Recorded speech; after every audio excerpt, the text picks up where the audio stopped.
The most haunting moment in any human connection isn't the shouting, the chaos, or the heartbreak. It's the silence. That sudden, crystalline stillness that settles when an empath finally stops caring. People think this silence means emotional death, emotional numbness, but Carl Jung understood something much more unsettling. He believed that every psyche has a threshold, a point where what has been suppressed, ignored, or exploited doesn't collapse, it transforms.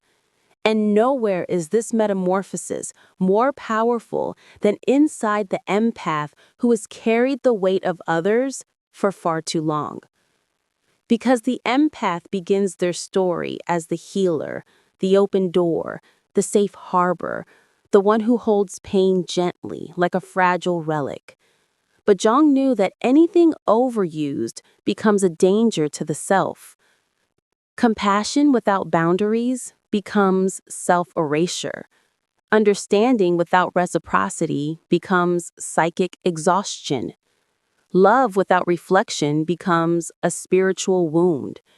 And so the empath continues giving, giving, giving, believing their softness is their strength, until one day something profound happens, a shift, a psychological inversion Jung called enantiodromia, the moment the psyche flips into its opposite form, not from anger, not from cruelty, but from clarity.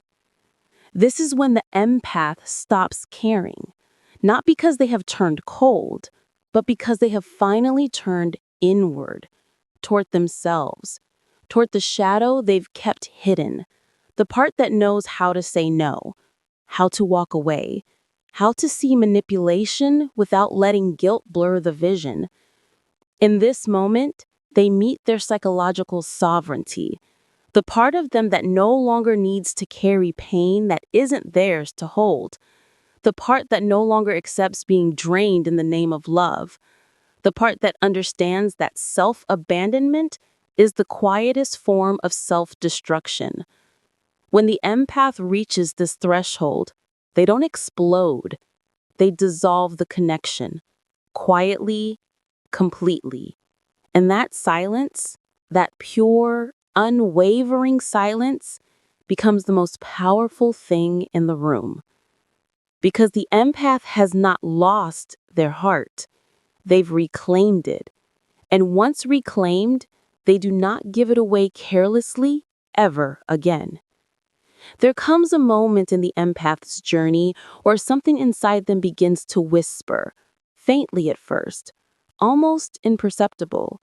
It's the voice they've ignored for years, the voice buried beneath the needs of others, the voice that has been drowned out by guilt, duty, and the subtle manipulation of those who fed on their softness. Carl Jung believed that this voice was not weakness, but the hidden guide of individuation, the process through which a person becomes whole. And for the empath, this voice becomes impossible to silence once they've reached their limit. In this second stage of transformation, the empath begins to see their reality with unnerving clarity. The illusions fall away. The masks come off. The emotional fog lifts. They start noticing the imbalance, every unanswered effort, every emotional debt that was never repaid, every time their kindness was taken as an invitation for more extraction. And suddenly, what once felt like love now feels like labor. What once felt like loyalty now feels like sacrifice. What once felt like empathy now feels like an open wound. And this is the point where Jung's concept of compensation intensifies. Everything they repressed begins to rise. Every unspoken boundary, every ignored intuition, every moment they betrayed themselves to maintain peace. The empath doesn't become harsh, they become honest. And honesty for the empath is revolutionary. They begin to understand the architecture of manipulation, the guilt traps, the subtle threats of abandonment, the emotional baiting that kept them giving long after the well was empty. They see the patterns with new eyes, patterns of people who never apologized, only explained, people who never gave, only consumed, people who mistook compassion for permission. And then something remarkable happens. The empath stops participating. They stop responding to the hooks. They stop bending their truth to avoid conflict. They stop shrinking themselves to make others comfortable. They stop allowing emotional chaos to dictate their worth. This isn't cruelty, it's reclamation. Jung said that the greatest act of psychic maturity is withdrawing energy from what no longer serves the soul. And in this moment, the empath does exactly that. They pull their spirit back into themselves, like a tide returning to the ocean. Silent, powerful, irrevocable. The world feels different, but more importantly, they feel themselves again. As the empath moves deeper into this transformation, a new perception begins to awaken within them that Jung described as the moment the unconscious becomes conscious. It is subtle at first, a quiet click inside the mind, like the turning of a lock that has been rusted shut for years. But once it turns, nothing looks the same. In this state, the empath begins seeing people not through the soft glow of hope, not through the lens of potential, but through the stark honesty of reality. This is where the empath finally understands the cost of their compassion. They begin to revisit memories with new eyes, the apologies that weren't apologies, the affection that was conditional, the warmth that only appeared when the manipulator needed something. Jung believed that the unconscious protects us with illusions until we are strong enough to face the truth. And here, the empath becomes strong enough. They see the emotional vampires, who only came alive when the empath's energy fed them. They see the narcissistic patterns, the charm, the neediness, the selective memory, the strategic vulnerability designed to keep the empath hooked. But something important begins to change. The empath does not feel anger. The empath does not feel revenge. What they feel is relief. Because for the first time, the weight of the illusion is gone. Jung called this stage disidentification, when a person steps back from the roles they were conditioned to play. The empath realizes they were never meant to be the healer for everyone. They were never meant to be the emotional sponge for broken people who refused to grow. They were never meant to pour endlessly into hands that were never open to giving anything back. And so, with a calm that seems almost supernatural, the empath quietly withdraws their emotional investment, not dramatically, not cruelly, but with a serene certainty that feels like truth. This is the moment manipulators fear the most, the moment the empath sees them clearly. For what once controlled them no longer touches them. What once hooked them no longer enters their psyche. Hope no longer blinds them. Compassion no longer weakens them. And clarity becomes their liberation. There is a shift that occurs so quietly, so elegantly, that the world around the empath scarcely notices it at first.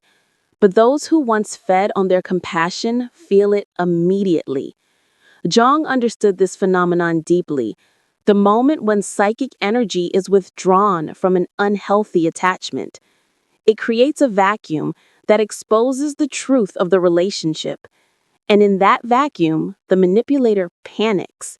Because suddenly the empath is no longer following the script. They are no longer soothing chaos that was intentionally created. They're no longer responding to guilt disguised as care. They're no longer offering explanations, justifications, or emotional cushioning. The empath's silence, once a place of peace, becomes a mirror, an unforgiving, undistorted reflection of the other person's behavior. And Jung taught that nothing terrifies the unhealed psyche more than its own reflection. So the manipulator tries everything: the familiar tenderness, the sudden apologies, the last-minute promises to change, the dramatic sadness meant to lure the empath back into the cycle. But the empath, now awakened, sees these gestures for what they always were: tactics, not transformation; patterns, not progress. And this is where Jung's concept of emotional detachment. As the empath continues this quiet inner revolution, something profound begins to settle into their being, something Jung described as psychological sovereignty, the moment when the self no longer borrows its identity from the expectations, demands, or emotional storms of others. It is not loud, it is not triumphant, it is simply true. And in that truth, the empath discovers a form of strength they never believed they possessed. This is the stage where the empath's energy begins to move differently. Before, their compassion flowed outward uncontrollably, like an unguarded river. Now, it becomes directional, intentional. It flows only where it is respected, reciprocated, and understood. And those who once depended on the empath's boundless giving feel the shift instantly. They sense the grounding. They sense the boundaries forming like invisible walls. They sense the empath's spirit returning to its rightful owner. Jung believed that boundaries are not barriers, but expressions of selfhood. And for the empath, this realization feels both foreign and liberating. They begin saying no without guilt. They begin walking away without apology. They begin choosing silence instead of self-explanation.